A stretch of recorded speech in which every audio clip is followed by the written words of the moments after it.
Assalamualaikum warahmatullahi wabarakatuh. Salam sejahtera untuk kita semua. Selamat pagi dan apa kabar teman-teman semua?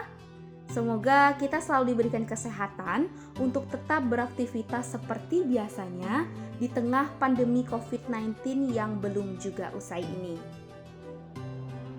Pada kesempatan kali ini, dalam rangka memenuhi tugas mata kuliah Metode Penelitian Kualitatif Program Studi Ilmu Komunikasi Universitas Muhammadiyah Yogyakarta, kami dari kelompok 7 diantaranya ada kami akan mempresentasikan hasil diskusi kami tentang analisis naratif. Nah, dalam diskusi analisis naratif kali ini, kita akan membahas tentang apa sih analisis naratif dan asumsi dasar analisis naratif itu ada apa aja ya. Serta kita juga akan membahas tentang bagaimana karakter, jenis, dan contoh dari penelitian naratif, hingga langkah-langkah melakukan penelitian naratif itu seperti apa. Oleh karena itu, yuk simak video ini. Nah, yang pertama, kita akan membahas terlebih dahulu apa itu analisis naratif. Analisis naratif adalah sebuah paradigma dengan mengumpulkan deskripsi peristiwa ataupun kejadian yang kemudian menyusunnya menjadi cerita dengan menggunakan alur cerita. Nah, narasi sendiri itu berasal dari kata Latin nare yang artinya membuat tahu. Dengan demikian, narasi itu berkaitan dengan upaya untuk memberitahu sesuatu peristiwa. Nah, teman-teman, sesuatu ataupun peristiwa yang dimaksud di sini adalah peristiwa yang mempunyai rangkaian ataupun urutan peristiwa. Jadi, jika memberitahu sesuatu atau peristiwa yang tidak terdapat rangkaian atau urutannya, seperti papan penunjuk jalan, jadwal siaran televisi di koran, ataupun lowongan pekerjaan di sosial media, itu semua tidak bisa dikatakan sebagai narasi. Nah, konsep analisis naratif ini menggunakan paradigma karena adanya pergeseran paradigma dalam menjelaskan peristiwa dari rasional ke naratif. Selanjutnya, kita akan membahas tentang asumsi dasar analisis naratif.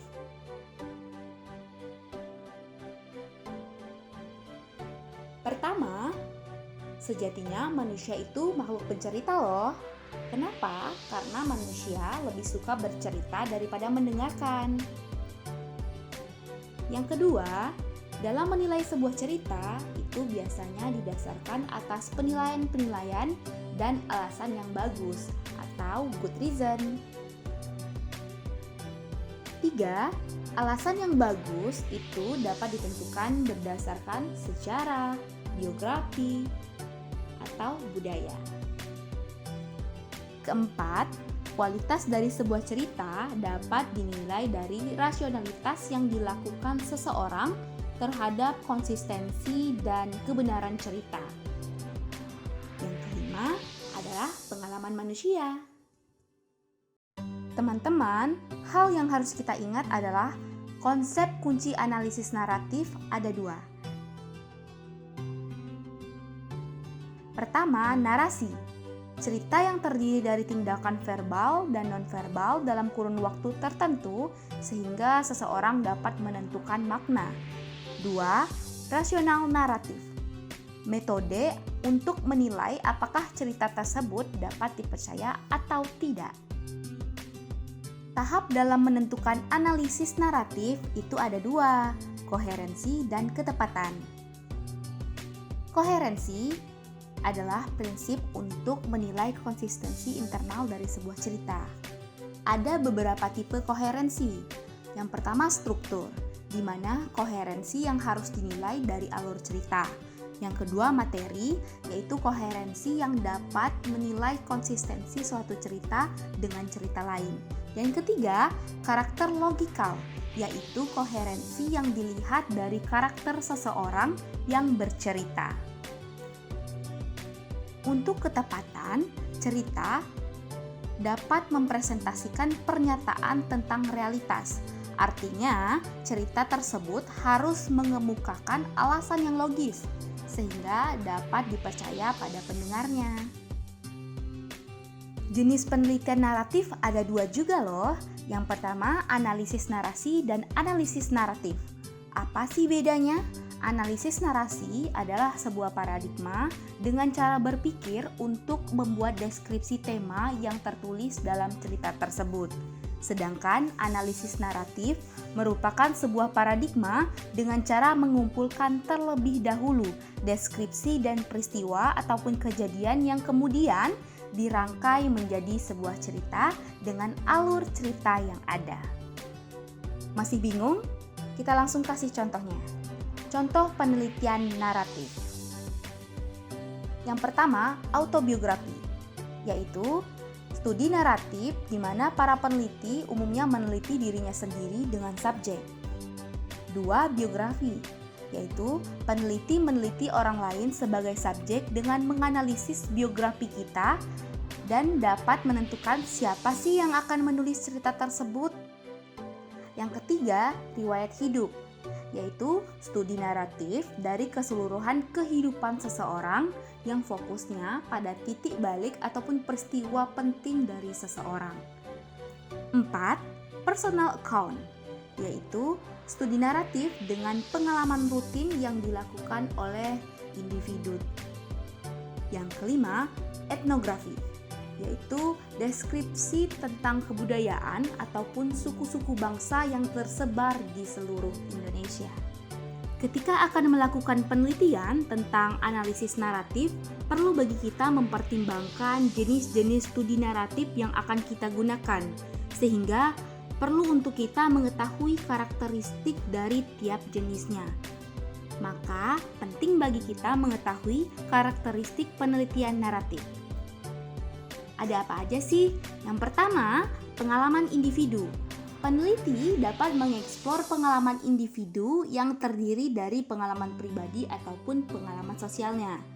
Nah, naratif dapat berfokus pada pengalaman masa lalu individu dan bagaimana sih pengalaman tersebut mempengaruhi kehidupan di masa sekarang maupun di masa yang akan datang. 2. Kronologi pengalaman. Peneliti menganalisa kembali kehidupan individu sesuai dengan urutan waktu kronologi kejadian. Misalnya, 5 tahun yang lalu, 2 tahun yang lalu, dan kejadian yang sekarang. 3. Urutan pengumpulan cerita. Cerita dalam pengumpulan naratif adalah orang pertama yang secara lisan maupun tertulis mengatakan pengalamannya kepada peneliti. Jadi cerita dapat dikumpulkan dengan cara diskusi maupun wawancara. Dalam cerita naratif ada unsur penting nih yang harus diingat, yaitu waktu, tempat, plot, dan adegan. 4. Restoring, yaitu cerita dari pengalaman individu yang sebelumnya telah diceritakan kepada peneliti dan kemudian diceritakan kembali dengan bahasa sendiri oleh peneliti untuk menghubungkan atau mengurutkan sesuai dengan unsur, yaitu kunci yang telah disebutkan tadi seperti tempat, waktu, plot, dan adegan. Maka ada beberapa tahapan untuk melakukan restoring. Yang pertama, peneliti melakukan wawancara dan mencatat hasil percakapan. 2. Peneliti mencatat dulu data mentah dan mengidentifikasinya berdasarkan unsur kunci, yaitu tempat, waktu, plot, dan adegan. 3. Peneliti wajib menceritakan kembali dengan mengurutkan unsur kunci menjadi suatu rangkaian yang utuh. 5. Coding atau coding tema. Naratif dapat memberikan kode dari cerita ataupun data menjadi tema-tema atau kategori identifikasi kode untuk menjelaskan secara keseluruhan cerita dari pengalaman individu atau menambah kedalaman pemahaman dari pengalaman tersebut. Nah, biasanya coding tema itu dilakukan setelah restoring. 6. Konteks atau latar. Jadi, peneliti dapat menggambarkan secara rinci atau konteks atau latar di mana pengalaman individu menjadi pusat fenomenanya. 7. Kolaborasi. Jadi, selama proses penelitian dibutuhkan kolaborasi antara peneliti dan responden untuk memeriksa cerita yang akan dikembangkan. Oke teman-teman, yang terakhir banget nih, langkah-langkah melakukan penelitian naratif. Apa aja sih yang harus kita lakukan? Yang harus kita lakukan yaitu bagaimana menentukan masalah penelitian atau narasi yang paling cocok untuk penelitian dan menentukan fokus untuk mengambil sebagian atau keseluruhan cerita nih atau pengalaman individu tersebut. Nah, yang kedua, pilih salah satu atau bisa lebih deh individu yang akan dianalisis cerita atau pengalaman hidupnya. Dan kalau bisa, luangkan waktu untuk diskusi mengenai pengalaman hidupnya. 3. Pengumpulan informasi mengenai konteks cerita seperti pekerjaan, rumah, budaya seperti ras, etnis, suku, dan lainnya, serta waktu dan tempat kejadian. Keempat, kita perlu juga nih menganalisis cerita tersebut dan melakukan restoring dengan unsur kunci yang sudah kita sebutin tadi, ada waktu, tempat, plot, dan adegan. Dan menulis ulang cerita untuk menempatkannya berdasarkan waktu kejadian. Dan tidak lupa melakukan kolaborasi antara peneliti dan responden untuk memantau cerita yang akan dibuat. Analisis kasus, analisis naratif, kemiskinan dalam program reality TV Pemberian Misterius di stasiun SCTV. Di dalam kasus ini, analisis naratif digunakan untuk membantu memahami, menganalisis, dan mengevaluasi sebuah kisah. Salah satu metode untuk mengetahui struktur dalam tersebut menggunakan metode yang diperkenalkan oleh Levi-Strauss, yaitu tentang oposisi biner. Oposisi biner membahas adanya perbedaan di dalam sebuah teks narasi. Pembacaan awal dari oposisi biner melalui pemecahan teks seperti layaknya sebuah kata atau kalimat dan bisa juga disebut sebagai kebahasaan. Adapun hasil dari pengamatan teks narasi program reality TV ini akan memperlihatkan beberapa oposisi biner, terutama dalam pengembaraan tokoh. Ada beberapa hal yang harus diketahui dalam pengamatan oposisi biner, antara lain, yang pertama, menyusun mitem atau kata atau kalimat yang selanjutnya disusun dalam bentuk sintagmatik dan paradigmatik. Yang kedua, susunan mitem secara sintagmatik disusun secara horizontal, sedangkan paradigmatik secara vertikal. Penyusunan mitem dalam reality TV ini akan dilihat melalui scene-scene utama cerita yang memiliki relasi kemudian disusun secara sintagmatik dan paradigmatik. Yang keempat, penyusunan mitem tersebut dalam susunan sintagmatik dipilih berdasarkan dari adanya relasi di antara mitem tersebut.